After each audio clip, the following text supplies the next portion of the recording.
warahmatullahi wabarakatuh. Pada kesempatan ini saya akan menjabarkan tentang koneksi materi modul 3.2 yang merupakan topik pada modul kali ini adalah pemimpin pembelajaran dalam pengelolaan sumber daya. Apakah yang dimaksud dengan pemimpin pembelajaran dalam pengelolaan sumber daya dan bagaimana kita bisa mengimplementasikan di dalam kelas, sekolah, dan masyarakat sekitar sekolah. Jadi, seorang pemimpin itu memiliki tugas juga untuk mengelola sumber daya yang ia miliki. Untuk mengelola sumber daya ini, kita harus mengetahui sumber daya apa saja yang kita miliki dalam sekolah kita. Di antaranya kita sebutkan di sini ada 7 aset dalam sebuah sekolah atau komunitas. Yang pertama adalah aset manusia, yang kedua adalah aset fisik, yang ketiga adalah aset politik, yang keempat adalah aset agama dan budaya, yang kelima adalah aset lingkungan alam, kemudian aset sosial, dan terakhir adalah aset finansial.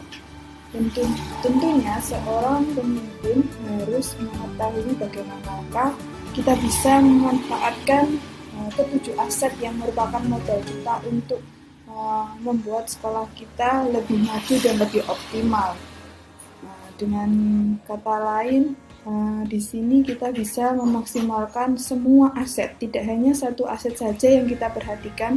Seorang pemimpin harus mampu mendapatkan ide-ide kreatif di mana dia bisa memanfaatkan secara menyeluruh aset yang dia punyai.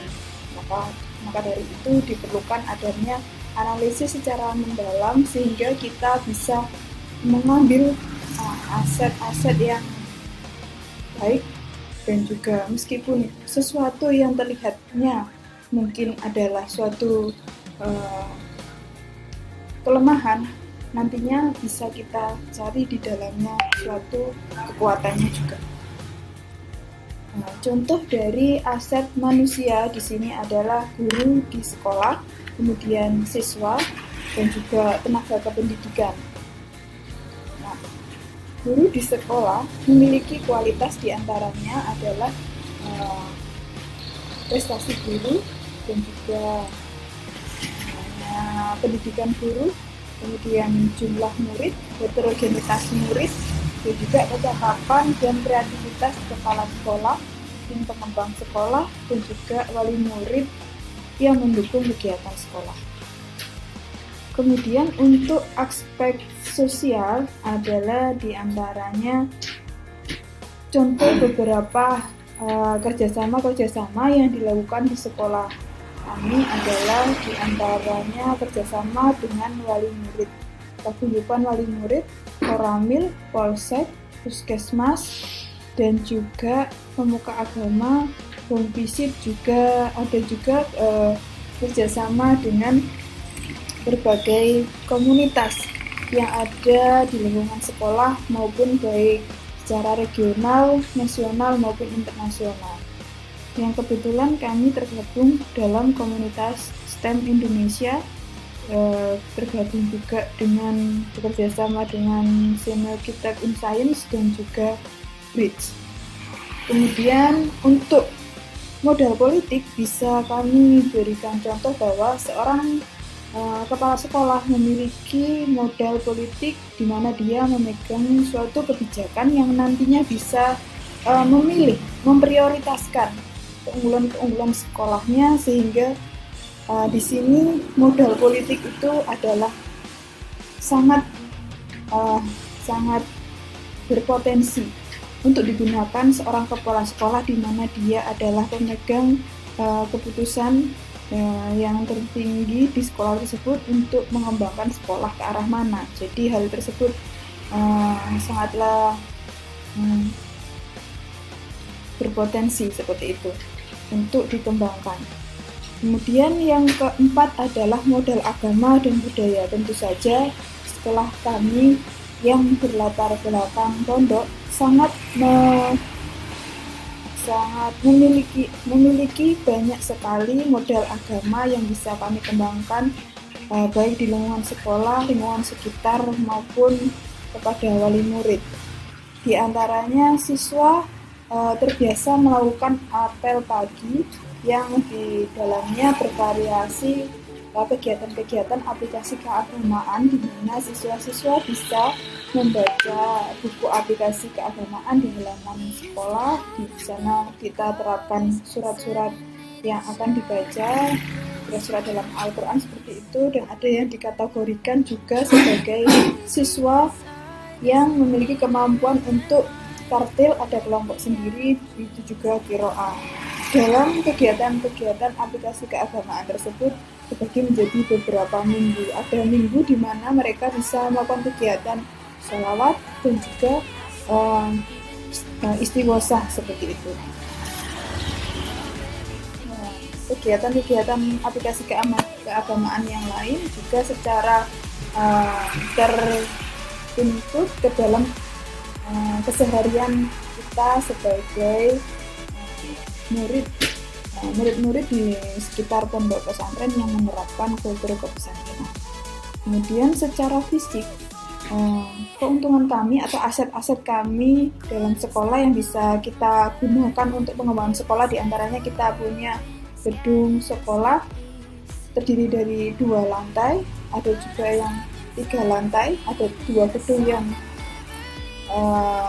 memiliki 3 lantai dan total 37 ruang kelas. Kemudian terdapat perpustakaan, musola, lab IPA dan lab komputer sebanyak 4 ruang. Kemudian kantor TU, kantor kepala sekolah menjadi 1. Kemudian tempat parkir, lapangan, dan semua modal-modal fisik yang ada di SMP kami alhamdulillah telah termanfaatkan dengan baik untuk memfasilitasi kami, guru maupun murid, dan juga semua tenaga kerja yang ada di SMP Darutulu. Kemudian untuk modal lingkungan atau alam, ya kebetulan di sekolah kami sangat diuntungkan dengan adanya lingkungan yang kondusif untuk belajar, sehingga anak-anak bisa dengan nyaman dan juga mendapatkan suplai udara segar yang cukup, karena di sekitarnya banyak juga tanaman-tanaman yang memungkinkan kita untuk membuat lingkungan kita semakin asri, bersih, dan juga bisa mengurangi pemanasan global. Nah, di sekitar lingkungan kita juga banyak terdapat penjual-penjual yang sangat menguntungkan juga dari segi kewirausahaan, sehingga apabila kita mempunyai suatu produk tertentu, kita juga bisa menjual ke sekeliling pedagang sekeliling sekolah kita maupun secara online. Ini adalah modal lingkungan alam yang bisa kita kembangkan di daerah sekitar pondok pesantren. Yang terakhir adalah tentang finansial. Jadi ini sangatlah menguntungkan sekali karena kita sebagai sekolah swasta kan bisa mendapatkan akses modal atau finansial, baik itu dari BOS, yayasan, koperasi sekolah, kantin, SPP, cashback pembelian buku, bantuan laboratorium IPA dari DPRD, dan juga hibah penelitian. Nah, tentu saja modal secara finansial ini sangatlah menentukan bagaimana kita bisa ingin mengembangkan sekolah kita lebih baik dan lebih maju lagi, apalagi sekarang tentunya dengan adanya revolusi industri 4.0 dan society 5.0 itu membuat kita baik memanfaatkan apa yang sudah ada untuk menjadi hal yang baru, dan juga memproduksi hal yang lebih baru lagi berkaitan dengan industri 4.0 yang tentunya tidak sedikit biaya untuk melakukan riset itu. Dan kami sangat terbantu apabila sekolahan memiliki modal finansial yang bisa dialokasikan ke untuk tema-tema yang up to date tersebut. Nah, itu tadi adalah bagaimana implementasi tentang aset atau pengelolaan sumber daya alam di sekolah. Lalu, bagaimanakah contoh hubungan pengelolaan sumber daya yang tepat akan membantu proses pembelajaran murid menjadi lebih berkualitas?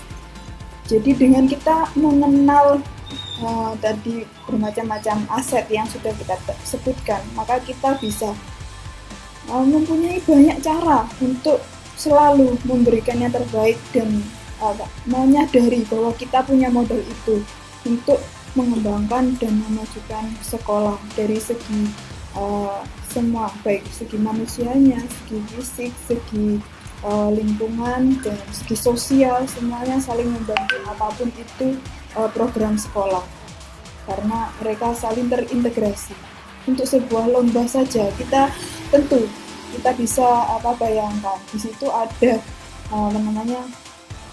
berbagai aset yang akan kita manfaatkan untuk meraih suatu juara. Misalkan kita akan butuh orang tua sebagai pendukung, sebagai pemberi dukungan, baik itu yang sekarang kita sebut dengan banyaknya like dan lain sebagainya. Mereka punya koneksi banyak orang sehingga bisa men-share dan memberikan hasil karya anak-anak.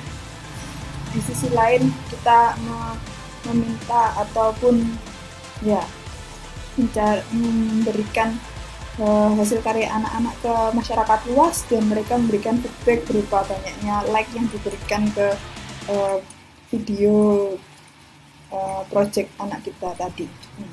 Kemudian untuk dari segi finansial, tentunya apabila sekolah tidak punya modal atau aset finansial, kita tidak akan bisa membuat sesuatu hal yang unik, kreatif, dan terbarukan. Itu adalah salah satu pendukung juga. Dan tentunya dari segi politik, apabila kepala sekolah tidak punya arah dan tujuan seperti yang kita harapkan, maka tentu saja beberapa program yang mungkin akan terhalangi dan tidak bisa terwujudkan seperti itu. Jadi semua aset akan tentunya saling berhubungan dalam suatu tujuan pencapaian cita-cita tadi, seperti itu.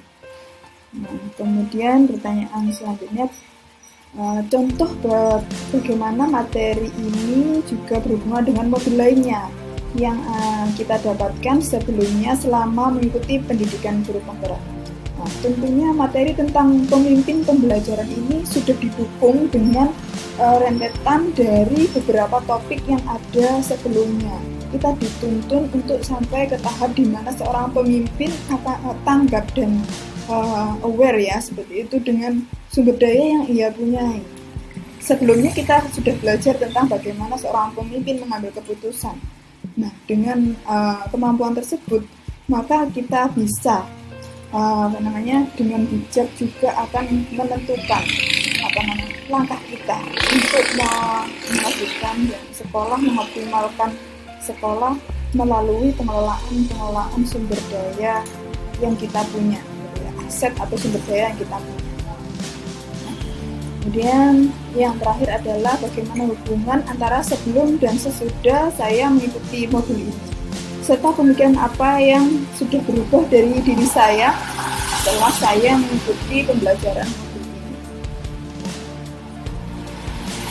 Yang sebelumnya saya pelajari dari modul sebelum mempelajari modul ini adalah tentu saja kita memahami bahwa sekolah memang mempunyai suatu aset mempunyai sesuatu berupa gedung, manusia, guru, siswa, dan lain-lain. Saya memahaminya itu sebagai suatu hal yang lumrah dimiliki sekolah. Nah, setelah membaca modul ini, saya lebih mempercaya lagi bahwa ini bukan sekedar sesuatu yang selumrahnya ada di sekolah, tapi ini adalah modal, dan juga modal itu ternyata banyak sekali, termasuk tadi sampai 7 yang sebelumnya saya mungkin menyadarinya mungkin hanya sampai mungkin ada 3 atau 4 saja yang saya anggap modal, tapi di sini bisa lebih lengkap lagi saya mempelajari dan meyakini bahwa model-model yang ada di sekolah itu sangatlah banyak yang bisa kita manfaatkan semuanya. Terima kasih. Assalamualaikum warahmatullahi wabarakatuh.